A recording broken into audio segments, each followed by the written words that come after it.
Sulochana, I am thankful to God कि उन्होंने मुझे नियति जैसी बेटी दी।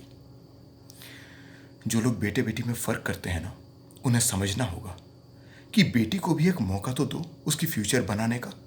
फिर देखो वो कैसे दिखाती है कि वो किसी भी बेटे से कम नहीं है। मैं एक बेटी का फादर हूं और इस बात का अफसोस नहीं, गर्व है मुझे। मेरी बेटी मेरी प्राउडनेस है।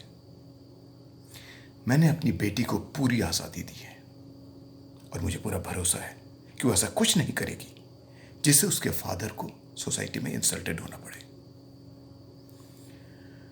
हाँ, मेरी बेटी की चिंता है मुझे, लेकिन वो ये कि वो अपनी जिंदगी में जो भी बनना चाहती है बन सके, जो कुछ भी पाना चाहती है पा सके।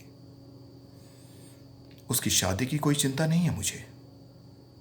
बेटी पैदा होते ही बाप उसकी शादी की चिंता छोड़ अगर उसे कुछ बनाने के बारे में सोचे ना, तो बहुओं पर जो अत्याचार की न्यूज तुम सुनती रहती हो वो न्यूज आनी बंद हो जाए।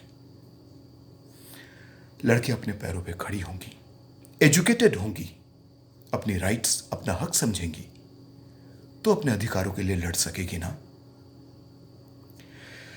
लड़कियों के फादर सिर्फ उनकी शादी करवा के अपनी जिम्मेदारी को खत्म क्यों समझते हैं? हाँ, जो लोग अपनी बहुओं पे अत्याचार करते हैं वो तो गुनहगार है ही, साथ में वो लोग भी गुनहगार हैं। वो माँ बाप भी गुनहगार हैं जो अपनी बेटी को ये कह के पाल पोस के बड़ा करते हैं कि बेटी तुम तो पराया धन हो, तुम पराया घर चली जाओगी, इसीलिए सब कुछ सहती रहो।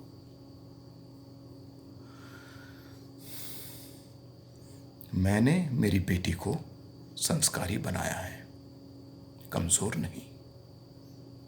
समाज के नियमों का पालन करना तब तक सही है जब तक ना वो हम पे बंधन बने, जब तक ना उससे अपनी आजादी छीने। मेरी बेटी सेल्फ डिपेंडेंट है और इस बात का मुझे गर्व है मुझे इस बात का।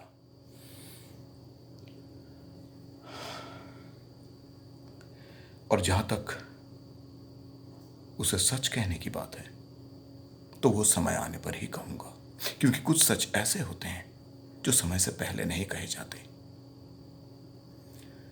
रेस्ट, यू डोंट वरी, मैं जो भी कर रहा हूं उसके भले के लिए ही कर रहा हूं।